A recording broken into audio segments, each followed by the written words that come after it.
Olá, pessoal. Desenhar novos mapas de esperança. Esse é o nosso quarto episódio do podcast, que traz para você, ao longo desse período todo, reflexões importantíssimas promovidas e proporcionadas pelo Papa Leão XIV sobre a educação no mundo contemporâneo. No episódio de hoje, vamos conversar um pouco sobre aquilo que o Papa chama de alfabetização cultural, educação, sustentabilidade, educação ambiental, a necessidade de a gente olhar para o território e perceber ali o nosso lugar. Para tratar desse tema, convidamos ninguém mais, ninguém menos, Joel Fernandes, do que o tiozinho. Quem é o tiozinho, meu Deus? Todo mundo aqui já sabe. Matheus Marques, ele mesmo. Professor na educação básica e geógrafo, formado pela Universidade Federal dos Vales do Jequitinhonha e Mucuri, UFVJM, divulga amplamente via redes sociais pesquisas sobre clima e espaço urbano, se autodenomina um goianense chato. Além disso, é pós-graduado em Geografia Ambiental. Matheus, muito obrigado pela sua presença. Muito obrigado a todos pelo convite. Uma honra, né, estar aqui com vocês. Gostei muito dessa introdução aí, né? O tiozinho Marques, eu tenho, né, meu apelido desde a infância, não tem como fugir, né? E agradeço pela oportunidade. Vamos conversar bastante. Temas delicados, né, que eu acho nesse mundo que a gente precisa refletir um pouquinho mais, né? E agir também, agir com resistência e também com fé e esperança. Eu quero, Matheus, já logo destacar aqui um trechozinho, nós até já conversamos sobre ele anteriormente, da Carta Apostólica Desenhar Novos Mapas de Esperança, que, na minha percepção, vai dar um start aqui para a nossa conversa. Perfeito. Vejam só, escutem só o que diz o Papa. Esquecer nossa humanidade compartilhada levou à divisão e à violência. E quando a terra sofre, os pobres sofrem mais. Você que se dedica há anos a pesquisar sobre o espaço urbano, como é que dá para adaptar esse trecho do Papa com as necessidades que hoje, por exemplo, nós temos em nossa cidade?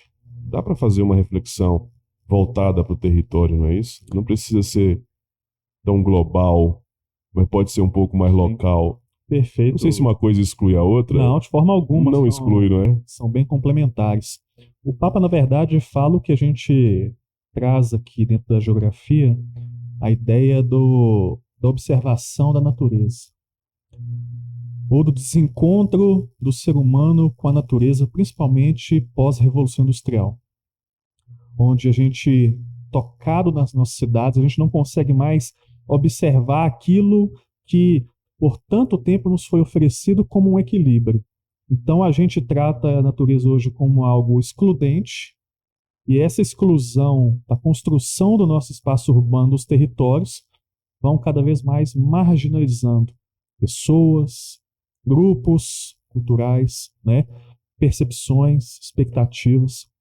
Então a gente precisa novamente, primeiramente, olhar ao nosso redor, colher a sabedoria que historicamente as tradições nos trouxeram até aqui. E a gente também tem esse problema, Luiz, de esquecer que antigamente o pessoal era inteligente. A gente foge um pouquinho disso, às vezes a gente acha que nessa tecnologia nossa, a gente só produz conhecimento, só produz tecnologia, modernidade e agora. Inteligente e prático, né, Matheus? Mas a gente esquece que antigamente todo o saber que nós temos hoje, ele advém de um processo histórico no tempo e de um processo espacial geográfico, né? E essa construção, ela precisa ser desenvolvida desde a base da infância para que a gente se sinta pertencente e consiga transformar isso. A pessoa que não se conhece, não reconhece o seu lugar, ela não vai lutar em momento nenhum para defender, para melhorar e para promover o que a gente trabalha muito, que é a justiça hoje social, e a justiça ambiental. É o que o Papa disse aí. Quem mais sofre com essa divisão do espaço, que está totalmente hoje debilitado, serão cada vez mais as pessoas menos abastadas. O que seria essa justiça ambiental? Porque esse termo tem aparecido bastante, não é? Perfeito. Não só por meio do magistério da igreja, Sim, mas em outras discussões, não sei se na universidade isso também já aparece. muito. Justiça ambiental. O que isso quer dizer, Justiça Matheus? ambiental hoje é promover qualidade de vida para todos, no sentido que as pessoas que são mais impactadas hoje pelas mudanças climáticas, por exemplo, nas cidades, elas têm cor, elas têm classe social e elas historicamente são aquelas pessoas que foram marginalizadas. Então, você promover essa justiça é você dar qualidade, por exemplo, ao nosso ouvinte, de uma habitação digna para pessoas que hoje moram em áreas que vão sofrer com inundações e você retirar adequadamente aquelas pessoas daquele espaço inapropriado e levá-las a uma condição de dignidade. Justiça social e ambiental é dar dignidade para as pessoas, para que elas possam usufruir dos recursos e possam usar desses recursos em seu pleno favor e não serem vítimas da exploração desse recurso. Elas poderem ter um saneamento adequado, elas poderem ter uma participação na vida ambiental da cidade louvável e não ficar apenas sofrendo, como a gente observa no nosso caso em Guanhães, por exemplo, pessoas que todo final de ano são constantemente impactadas pelas chuvas. E a chuva não é o problema. Esse é o ponto da justiça. Tempo, não é? Esse Nós não atribuímos é um ao fenômeno natural o problema. Perfeito, Luiz. O fenômeno ele existe, está aí. Sim. É a natureza desassociada de nós. A gente não reconhece mais isso. A chuva está aí. O problema não é a chuva. Destruiu a minha casa. Perfeito. E esse é o estereótipo que sempre se cria, principalmente numa mídia hoje também, que está altamente atrelada ou desassociada também da academia, né? Da ciência. Sim. E é uma crítica que eu faço também como pesquisador da área climática aqui em Guanhães, de nós, das universidades, não trazermos de forma didática esses termos para a sociedade, porque aí a pessoa vai ver como algo muito distante. Então, se é distante, ela não tem relação. Se não tem relação, ela não se acha impactada. Logo, ela deixa e vai vivendo daquela forma ali. Poder público, então, a gente nem precisa nem observar muito. A gente vê uma grande inoperância generalizada porque não se dá o valor devido às pesquisas, aos estudos que estão sendo feitos. E aí as pessoas vão perpetuando essa injustiça que antes era só social e econômica e que agora também é ambiental. Né? Então ela está amarrada de todo jeito. Ela não vai conseguir ter uma habitação digna porque ela tem uma condição econômica ruim, que foi marginalizada. Essa habitação ruim está em local ruim, ambientalmente ruim, que vai gerar transtorno para ela. É um ciclo que não se acaba. Tiozinho Marx é pesquisador na área climática e sobre espaço urbano. Vou contar para vocês uma coisa. Quando eu estou, por exemplo, querendo saber por que em Guanhães está chovendo muito, eu vou até o Instagram dele e a resposta é sempre muito clara e muito didática. Se eu quero saber sobre planejamento urbano, eu faço a mesma coisa. Eu procuro as redes sociais do professor Marx, tiozinho Marx, uma honra, para entender, esclarecer e compreender. E aí, Matheus, eu queria conversar com você a respeito de uma questão que você trouxe logo inicialmente, que é a seguinte. Sim, primeiro precisamos consultar a universidade, é esse o lugar da pesquisa, não é? É esse o lugar da sistematização do conhecimento, etc. Mas me chamou a atenção porque você também traz para dentro dessa discussão, por exemplo, sobre planejamento urbano, justiça ambiental e social, as comunidades, os povos tradicionais. Sim. Não é só, pelo que eu entendi, essa discussão sobre o planejamento urbano, ela envolve toda a população. Perfeito. A gente, na época do meu curso, né, a gente fazia muitos trabalhos de campo e era fundamental para os nossos relatórios a gente ter o contato com o povo que ali habita, né?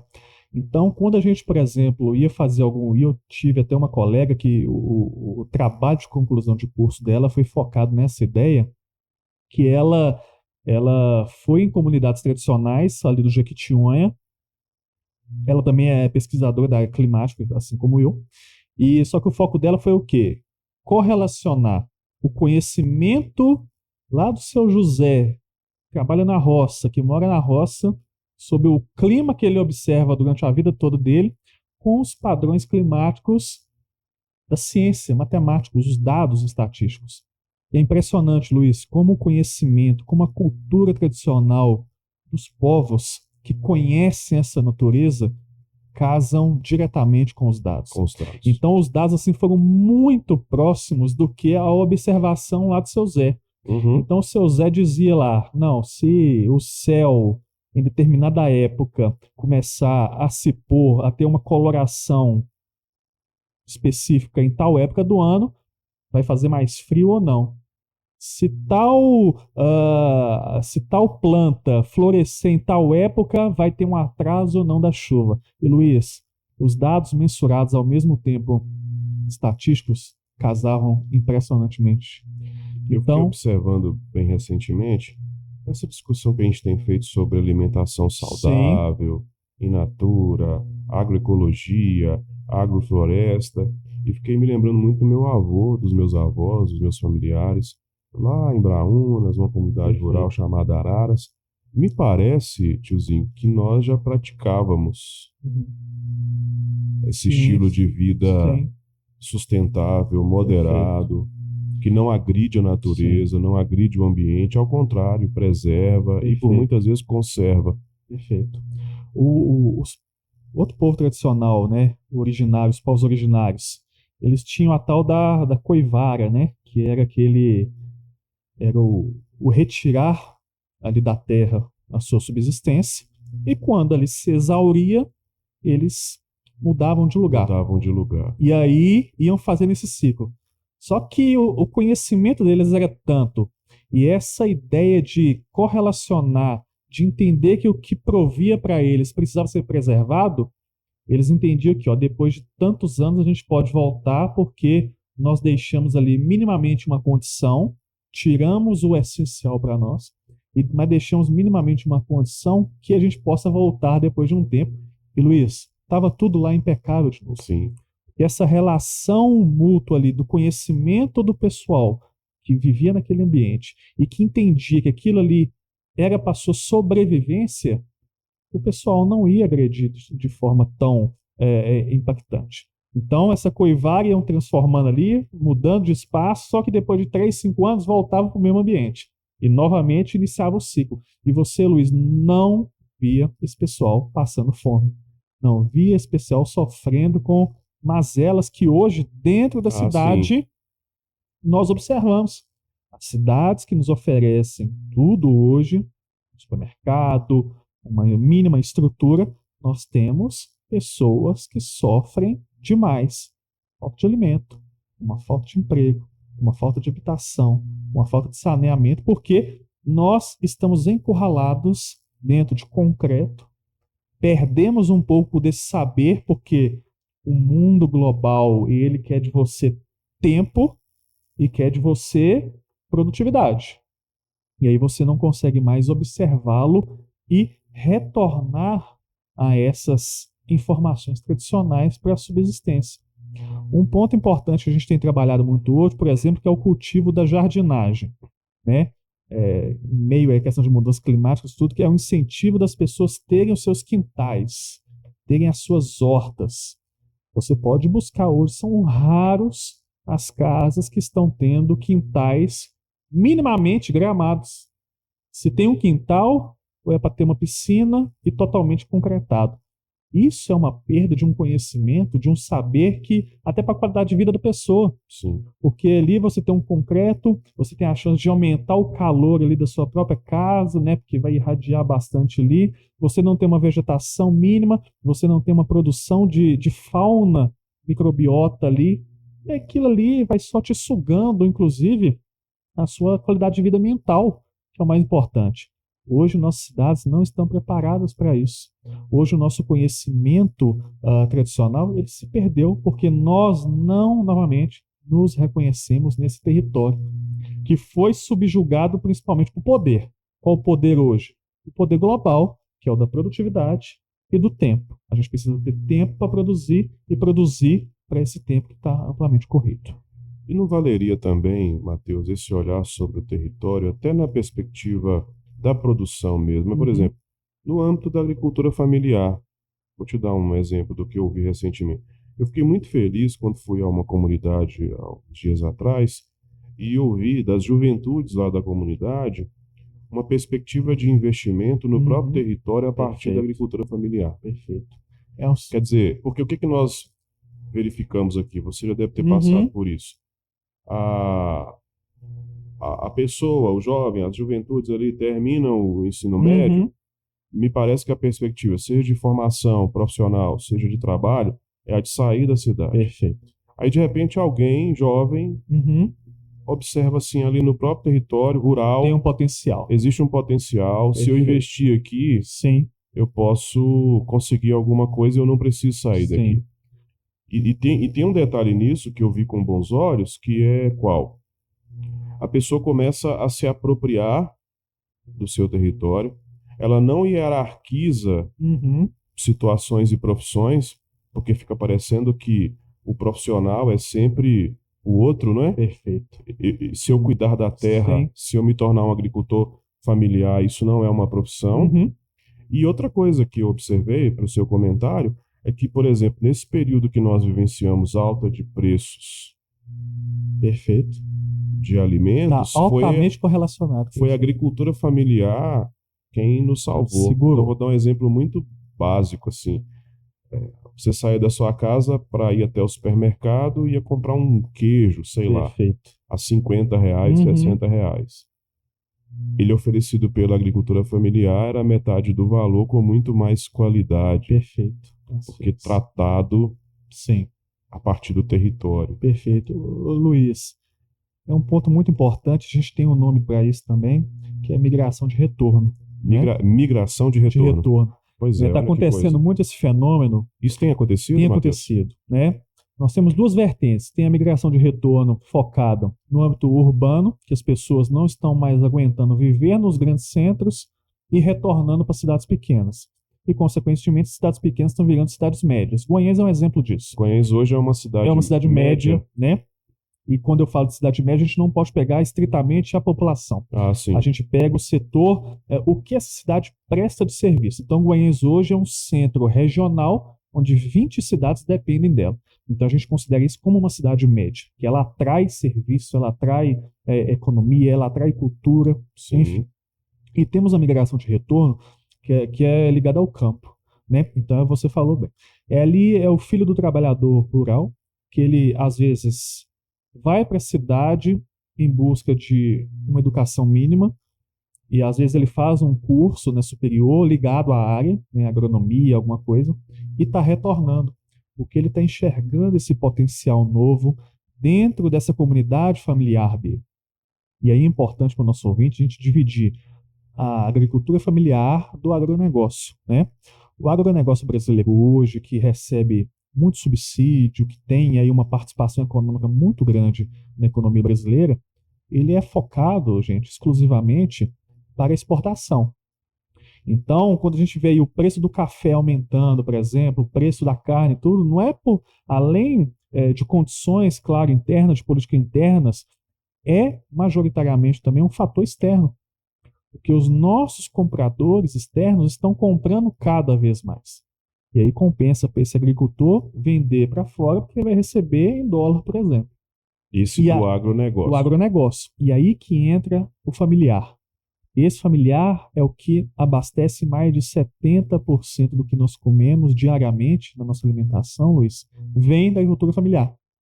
Então, no supermercado, quando você vai ali, o arroz, o alface, o feijão, que tudo está empacotado bonitinho, que você pode pensar, não, isso daí é o agronegócio, não, é Não, familiar, é a que familiar. são as pequenas comunidades que ali se formam através de cooperativas.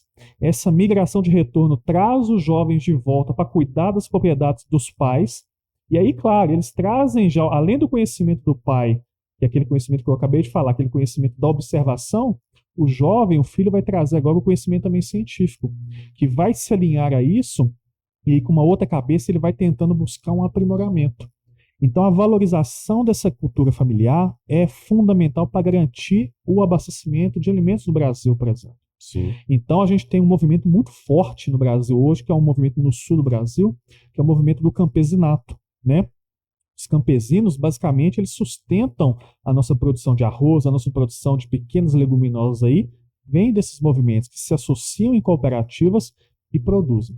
E aí você gera emprego no campo, você não precisa mais tirar o seu filho do campo, você melhora o campo em estrutura, então você consegue melhorar a estrutura da sua casa lá, da sua roça, que se Sim. torna um ambiente com mais conforto, né? Que você tanto batalhou ali. E aí a gente chama esse processo também de urbanização.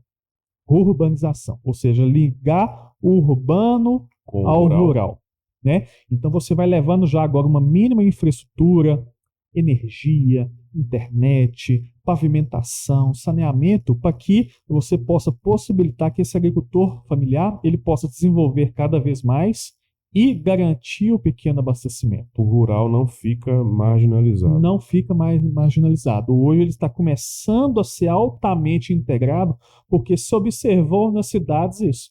Nós estamos dependentes de algo que nós não conhecemos.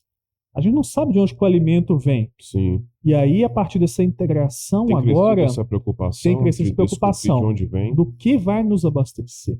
Então, cada vez mais prefeituras estão fazendo políticas para os pequenos produtores, para as pequenas comunidades tradicionais que conhecem ali o ambiente e que em épocas de crise, como a gente pode ter, igual a gente teve o problema no Rio Grande do Sul, as chuvas ano passado, o preço do arroz, igual eu falei aqui, que são grandes produtores, disparou. E aí quem consegue abastecer? É esse incentivo dos agricultores mais próximos, dos pequenos produtores. Que aí se você faz uma política municipal, ó, você pode produzir, nós vamos dar um incentivo, essas comunidades vão abastecer o mercado. E aí a gente consegue ficar tranquilo, gerando renda, e esse pessoal vai melhorar de vida, abastecendo a cidade nesse processo de urbanização. Seria uma espécie de integração Uma entre simbiose total. uma simbiose entre o rural Perfeito. e o urbano. Hoje, Não dividir mais não esses dividir mais. territórios. O erro nosso, por quase 200 anos aí, foi nessa linha de que veio uma revolução industrial, todo mundo saiu do campo, foi para a cidade. Só que esse campo, ele ficou lá meio desguarnecido, mas os problemas da cidade, muitos estão em relação da gente não ter por muito tempo observado e dado valor a esse campo. E hoje estamos voltando para esse processo. Guanhães é uma cidade que se destaca no setor de serviços, Perfeito. não é isso, Matheus? Terciário, isso mesmo. E qual que é o lugar da agricultura familiar no desenvolvimento econômico do município? Hoje em Guanhães tem crescido, mas poderia ser muito mais amplo, né? Perdeu-se esse vínculo, principalmente a partir desse momento em que Guanhães foi se destacando com a vinda de grandes instituições ao longo do tempo, né? Então você é sede de superintendência de ensino, você tem bancos, você tem uma rede aí de serviços institucionais que fizeram com que a cidade crescesse um pouco. E aí é claro que isso atrai um outro tipo de demanda. Então, aquele setor primário que por muitos anos foi a base da economia local, ele se desloca para o setor terciário, porque é onde hoje está girando meio ali a economia goianense, né? O comércio e a prestação de serviços. Mas hoje tem crescido bastante esse setor primário novamente, porque está havendo essa necessidade de você gerar renda. E uma cidade não pode viver exclusivamente de um setor. A pandemia nos mostrou isso. Cidades que tinham uma exclusividade em determinado setor, elas quase que ruíram, né? A gente pode pegar cidades turísticas, cidades universitárias, Sim. tiveram que suspender Sim. Basicamente, seus serviços todos. Então, a diversificação, Luiz, ela é fundamental para que você não fique dependente de um setor e que você possa trazer toda essa população que tem muito potencial de produção. Às vezes, você tem aqui dentro da cidade pessoas que estão com uma dificuldade muito grande de participar do mercado de trabalho na cidade, mas que você, se você tivesse uma política de crescimento do setor primário aqui, essa pessoa pode contribuir bastante. E aí você cria uma rede logística, você cria o produtor que está lá, você Sim. cria o cara que vai fornecer o serviço de maquinário, o serviço de insumos agrícolas, você vai ter a mão de A obra, mão de você obra vai ter o cara que qualificada. vai transportar, você cria toda uma cadeia agroindustrial pequena. E aí, gente, a importância do cooperativismo, que está ligado a essa questão do vínculo da comunidade, né? Aqui em Goiânia a gente precisa voltar às nossas pequenas regiões agrícolas aí a criar maior esse vínculo, criar associações que possam produzir determinados tipos de produtos que vão abastecer aqui e também podem pegar uma regional aí, gerando mais renda, gerando todo um ciclo de desenvolvimento. Agora, Matheus, não é importante para que essa discussão se torne cada vez Uhum. mais comum, cotidiana, que haja um investimento em políticas públicas educacionais, não, por exemplo, por meio das escolas, de universidades, né? Perfeito. Porque a sensação que eu tenho é de que quem promove Uhum. esse papel é o setor que você está chamando de Perfeito. terciário. Perfeito. E aí essa discussão, ela talvez não atinja a população nessa perspectiva. Então, por exemplo, como é que esse jovem percebeu? De que maneira que ele percebeu que ele não precisava sair daqui para Uhum. uma metrópole, Perfeito. porque no território dele ele Sim, poderia garantir renda para si mesmo, para a sim, família e ainda alavancar esse setor produtivo. perfeito. Eu já vou trazer para você esse ponto a partir da visão, então, até bom falar da questão do território em si para a geografia, né? Nós temos o território, lá quando a geografia foi criada, mesmo como uma ciência de cátedra, né, de universidade, de profissão, ali no século XIX, 1800 e pouco, lá lá na Alemanha, o território era visto apenas como uma ideia de dominação, principalmente militar, né? O Hatzel, que é um geógrafos dessa área, ele trabalhava o conceito de espaço vital. Então, para um Estado, para um país se desenvolver, ele precisa necessariamente crescer territorialmente. E aí, claro, se crescer territorialmente, você vai impor a sua política, você vai impor a sua cultura sobre outras, você vai explorar aqueles recursos e vai, inclusive, expandir esse território, né? Ligando esse ponto dessa expansão, a gente traz hoje para um movimento muito mais atual, que é a ideia da relação de poder. Então, você falou bem aí, o setor terciário hoje ele se vê como o setor da hierarquia no topo. Sim, Então, geralmente, esse poder vem de cima para baixo, então o setor terciário se acha no direito de incutir a sua política de desenvolvimento aos setores secundários e primário, por exemplo. tanto que, se você me permite, Claro. desculpa, fica parecendo que toda vez que a gente fala sobre desenvolvimento Uhum. do território, é desenvolvimento urbano, Urbano, perfeito, porque o não. desenvolvimento urbano ele é promovido pelo setor Perfeito, terciário, perfeito, mas a cidade também está se desenvolvendo nas roças, perfeitamente, que é o nosso não setor é? primário aí, que é altamente tão volátil, tão dinâmico quanto, né?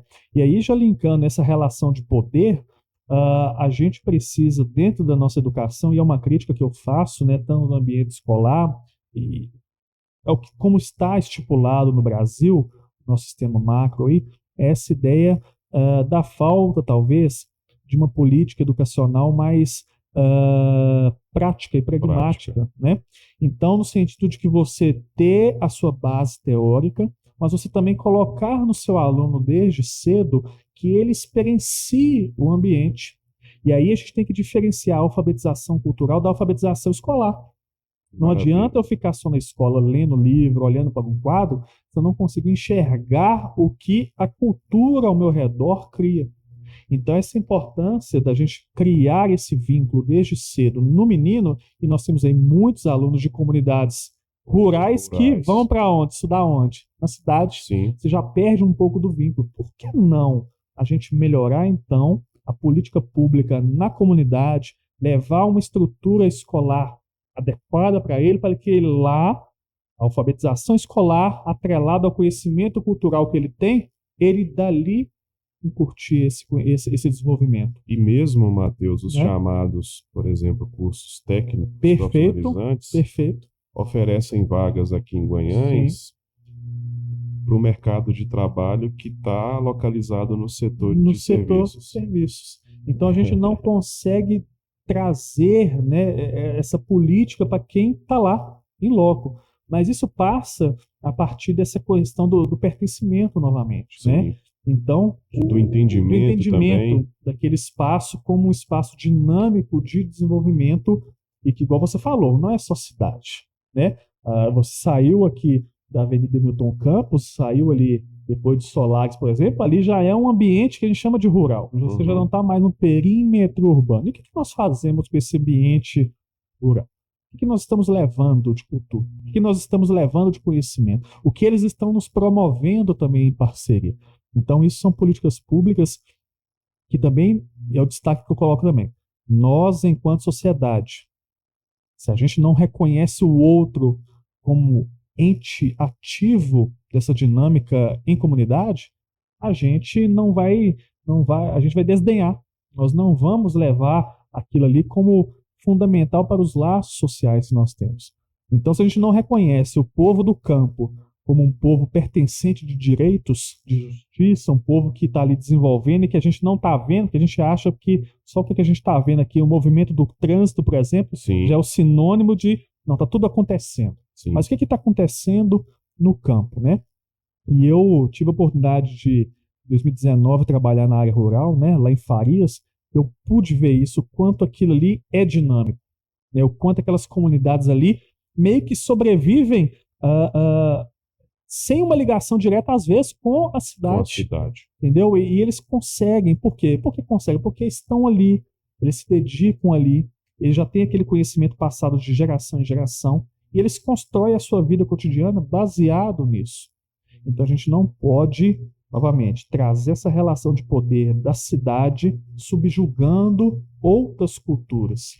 E no caso de Guanhães, Matheus, existe uma particularidade que é a seguinte: nesse ambiente rural, nós ainda temos comunidades quilombolas. Perfeito. E povos originários. Sim. Que, na minha perspectiva, sempre quando eu tenho a oportunidade de falar sobre isso, eu entendo como sendo uma riqueza do município. Muito. E nós não temos essa valorização, essa preservação desses povos. Ah, sim. Nós a começar, temos, né? Por exemplo, pela dificuldade de implementar um programa de educação quilombola. Perfeitamente. De implementar um programa de educação indígena. Sim, e aí... Temos dificuldades. Muito. E aí eu volto naquele ponto das justiças, né? O que a gente considera como justiça social? O que nós consideramos como justiça econômica, justiça cultural e empreendedora? Esses povos são entes de direito novamente. Sim. Mas, novamente, dentro desse mundo globalizado que nós estamos subjugando essas comunidades. A globalização, ela quer isso. Ela quer que a cultura majoritária sobreponha as minoritárias e que elas aceitem caladas sem resistência. Subjugar quer dizer, elas não têm direito à voz. Sim. Elas vão ter que se adequar, ou se não se adequarem, vão ficar marginalizadas. E por isso a importância delas estarem sempre resistentes a isso. Sim. Delas criarem, delas se envolverem, delas deixarem de lado, muitas vezes, comunidades que rivalizam uma com as outras por questões banais, às vezes, que elas se unam, que elas formem uma grande associação, não no sentido só corporativista de CNPJ, mas associações pertencentes que vão vínculos. O Papa fala e disso. buscar esses direitos junto a políticas públicas. E cabe ao poder público, ele tem que resolver isso, porque são entes de direitos cidadãos da mesma forma, pertencentes a um território municipal. Quando nós falávamos sobre patrimônio, inclusive, Sim. Uma pergunta que eu preciso te fazer aqui, inevitavelmente, é se Goiás está perdendo o seu patrimônio. Perfeito. Você falava muito sobre resistência Sim, de preservar o patrimônio.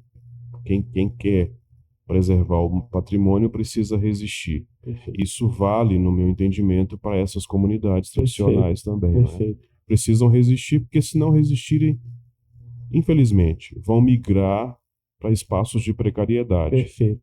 Porque Luiz. é interessante, Sim, desculpa, não? Eu vou interromper. há um entendimento de que, por exemplo, onde aquela comunidade está, é precário. Perfeito.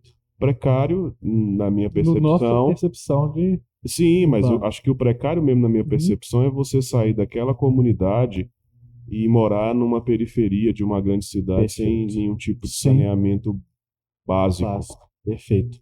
sem condições mínimas.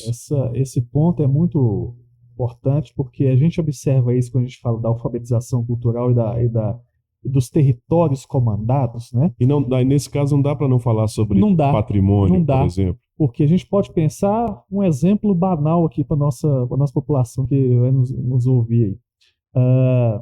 Vejam os nomes das ruas em Goiás. Rua Prefeito, Rua Vereador, Rua tal pessoa. Se você parar para observar, são pessoas que historicamente estavam em cargos institucionais muito altos, de autoridade. Então, novamente, nós temos uma percepção aí da hierarquia da relação de poder sempre do alto para baixo. Você não tem uma rua com o nome de De um contador de histórias aqui da cidade. artista tal, Sim, professor tal, músico, compositor tal, produtor rural tal. Porque essas pessoas, como você falou, a gente não tem a visibilidade delas, porque não queremos ter. E aí, já linkando com essa ideia do patrimônio, porque a gente não quer ver patrimônio histórico. Patrimônio histórico, às vezes, no Brasil, Luiz, é sinônimo de antiguidade, de coisa de velha, museu. de museu, de coisa que não nos serve, mas não é palatável mais, né? E aqui em Goiás, infelizmente, a gente tem acabado muito com o nosso patrimônio histórico, principalmente o patrimônio arquitetônico, que é o mais visível. O material, que é o mais visível, assim, né? Então a gente demole casas que inclusive tiveram uma simbologia muito grande ao longo da história para Goiás.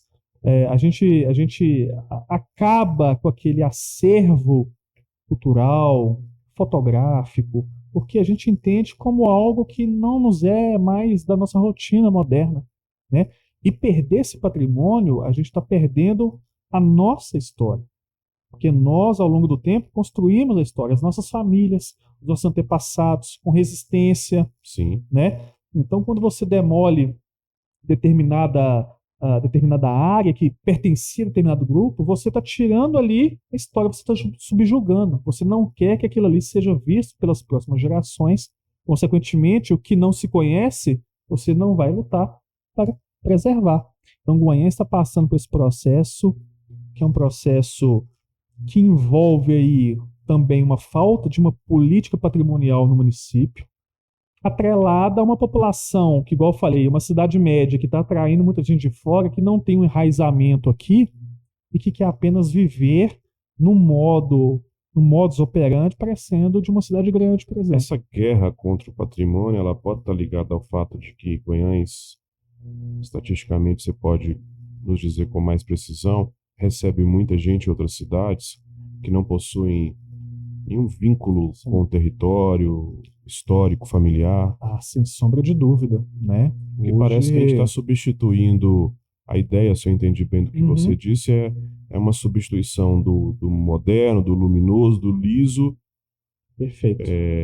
Porque nós não queremos o antigo. Sim. O antigo nos traz sempre, né, estereótipo de atraso. Então, Goiás, né, a cidade está crescendo, então a gente não pode manter símbolos que remetem a algo arcaico, né? E a especulação imobiliária... Isso é lamentável, não é não? Muito.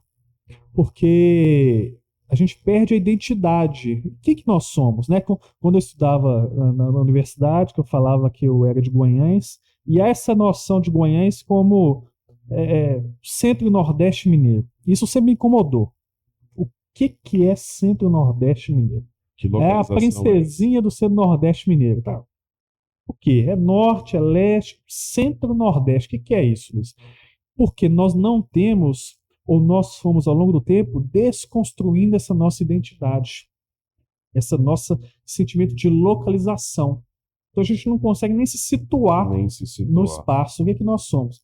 E aí, claro, se a gente não consegue situar, preservar um prédio, por exemplo, é um mínimo que a gente não vai mexer. É um mínimo. Então, Guanhães tem passado por um processo muito triste, muito triste.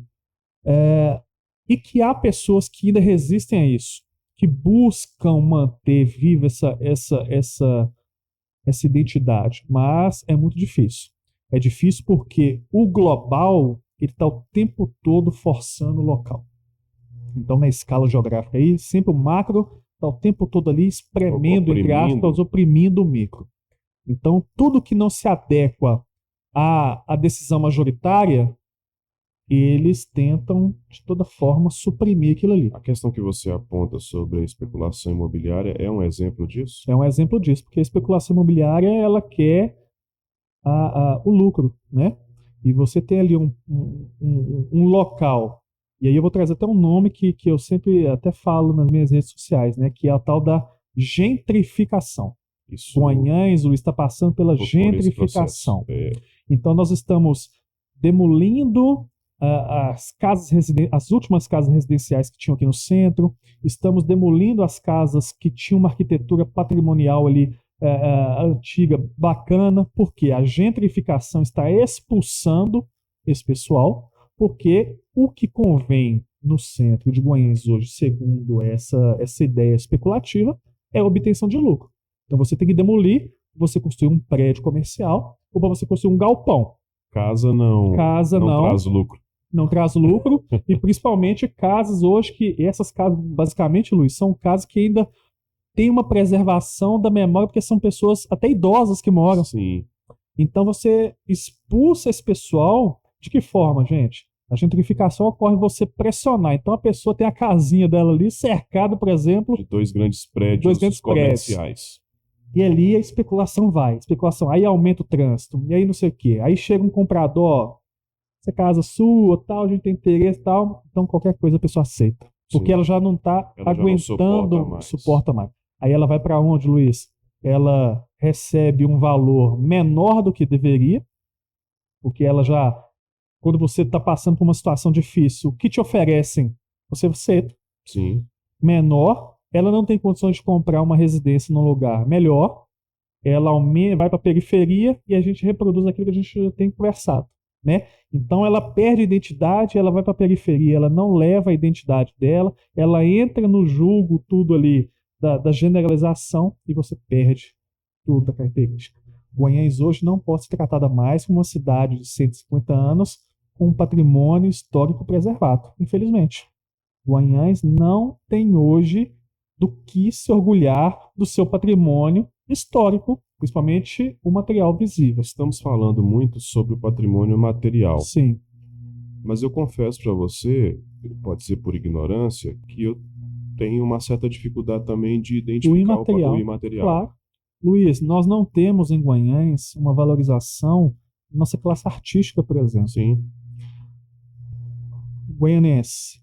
A cultura em Guanhães hoje, a imaterial, ela está simbolizada apenas no aniversário de Guanhães.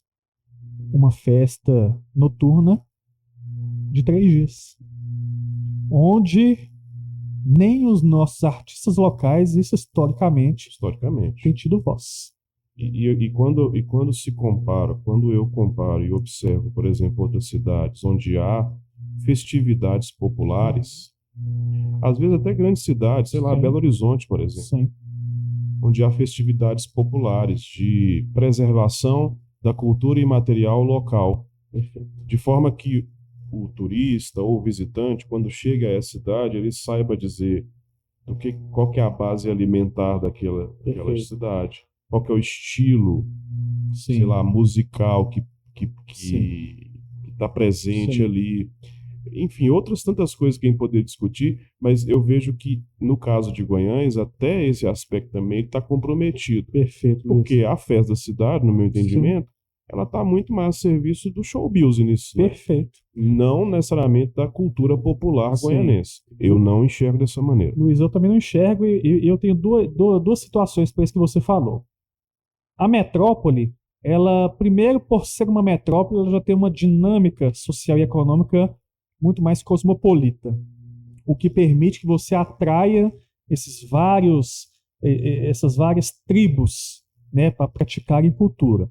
Outra que ela entendeu que ela precisa oferecer isso, porque senão ela também vai deixar de ser atrativa até para investimentos. Isso é um ponto da metrópole. E temos outro ponto que são de cidades pequenas que resistem a isso porque tem ali uma comunidade até mais, às vezes, familiar, muito mais próxima. Então, as Entendi. ligações familiares, eu dou exemplo aqui, né?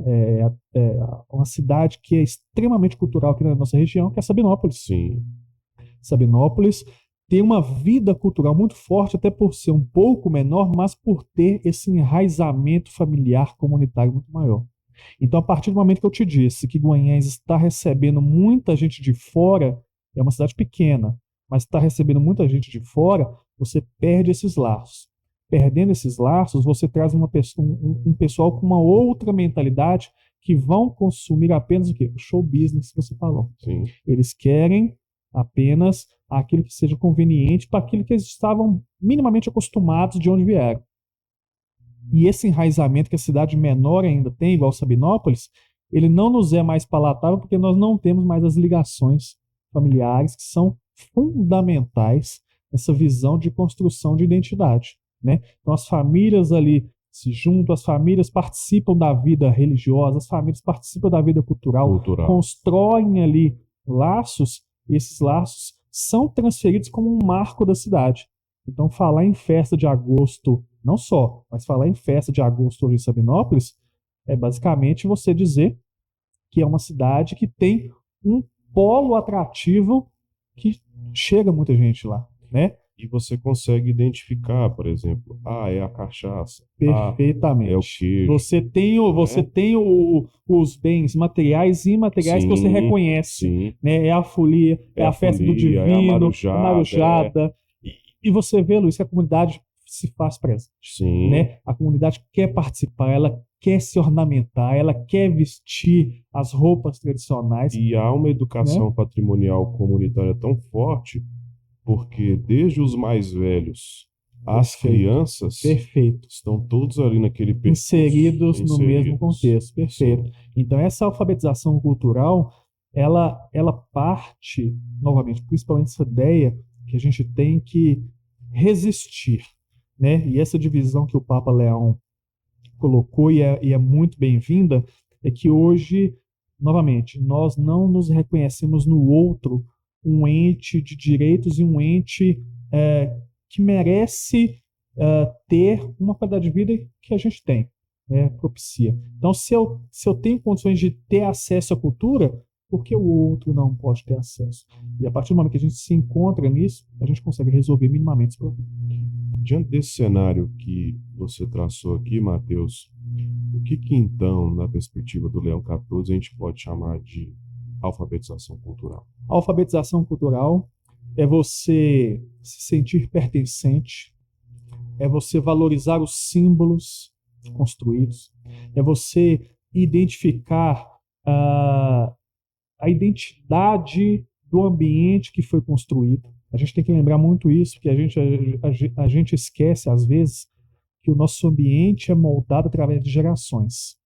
E essas gerações, elas vão ter a sua perspectiva de acordo com cada década que elas vivem, com cada momento que elas vivem. Então, essa construção dos símbolos, e ouso dizer, hein, o ser humano só é ser humano a partir do momento que nós entendemos a nossa simbologia. A partir do momento, eu vou voltar lá quando vivíamos em cavernas. A partir do momento que a gente, Luiz, observa o ambiente e desenha na caverna que nós vimos, isso é ser humano, a simbologia. Então, essa identidade cultural, ela vem disso.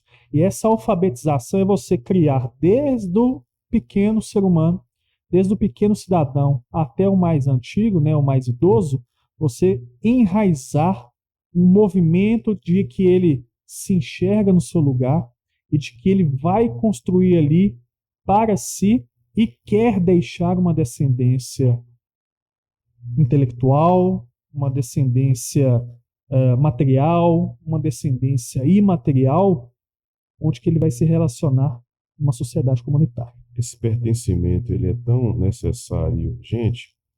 Olha, Mateus, eu me lembro, viu, Joel, do Padre Sancler, há mais ou menos uns 15 anos atrás, falando exatamente disso numa conversa ali na casa paroquial. Na perspectiva dele, na percepção dele, faltava para Guanhães esse sentimento de pertencer. Perfeito. Eu me lembro de um exemplo que ele deu, que foi o seguinte: a gente está aqui almoçando, não é, Sim. Luiz? Sim. Está comendo um pedaço de frango, não é? Sim. Você não joga o osso no chão, porque aqui é a sua casa. Você não vai querer sujar esse espaço. Perfeito. Se a gente não se reconhece, a gente não muda. Não muda. E quando eu falo... E nem as instituições mudam. As instituições mudam, não é? porque elas são construções da nossa vivência. Sim. Se a gente não muda a nossa mentalidade, quando eu falo que eu sou um goianense chato, é porque todo lugar que eu vou, eu busco levar o nome de Guanhães. Então, quando eu estava na universidade, todos os meus trabalhos acadêmicos foram dedicados a Guanhães. Porque os meus professores me incentivavam a falar, gente, nós não queremos reproduzir nada que já está feito. Vão para a cidade de vocês, experienciem a cidade de vocês, construam um conhecimento para vocês. Então, meus estudos todos foram focados em Guanhães. Primeiro por quê? Para criar um conhecimento que a cidade não tem. E é o meu sonho ainda, eu espero concretizá-lo, que é construir, na minha área, né, um atlas sobre Guanhães, um atlas geográfico de Guanhães. A gente falar da natureza de Guanhães, da parte climática, da construção urbana de Guanhães, da indústria de Guanhães, dos seus movimentos culturais. Isso é um sonho que eu tenho, porque a gente criando esse movimento e distribuindo nas escolas, principalmente, a gente criar esse conhecimento, criar esse pertencimento, a gente vai se engrandecer. Quando eu falei com vocês que nossas casas não têm quintais mais, por exemplo, gramados, antigamente os quintais davam próximos, faziam divisa territorial com os ribeirões, por exemplo. Gente, nós nadávamos em ribeirões aqui em Guanhães, né? Meu pai, a mãe e tantos outros nadavam nos ribeirões em Guanhães, porque o rio que dava fundo para o seu quintal, da sua casa, era visto como algo que pertencia a você cuidava. Então a água era límpida. Hoje os nossos ribeirões estão aonde, Luiz?